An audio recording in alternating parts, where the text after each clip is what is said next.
News Kannada ವಾಹಿನಿಗೆ ಸ್ವಾಗತ.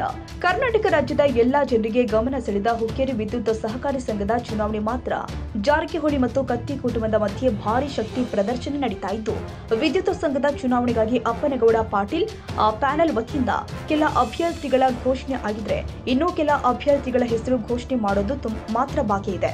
ಮಾಜಿ ಸಂಸದ ರಮೇಶ್ ಕತ್ತಿ, ಮಾಜಿ ಸಚಿವ ಎಬಿ ಪಾಟೀಲ ಪ್ಯಾನೆಲ್ ವತಿಯಿಂದ ಮಾತ್ರ ಯಾವುದೇ ಅಭ್ಯರ್ಥಿಗಳ ಅಧಿಕೃತ ಘೋಷಣೆಯಂತೂ ಇದುವರೆಗೂ ಮಾಡಿಲ್ಲ.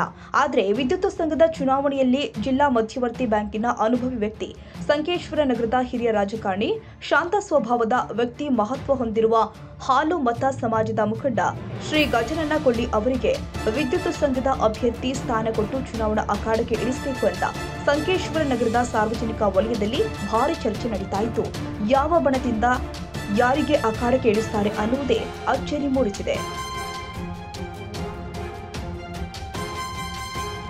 ತಾಜಾ ಸುದ್ದಿಗಾಗಿ ಎಂಟಿವಿ ನ್ಯೂಸ್ 24x7ಗೆ ಸಬ್ಸ್ಕ್ರೈಬ್ ಮಾಡಿ ಮತ್ತು ಬೆಲ್ ಐಕಾನ್ ಅನ್ನು ಒತ್ತಿ. ತಪ್ಪದೇ ಲಿಂಕ್ ಶೇರ್ ಮಾಡಿ.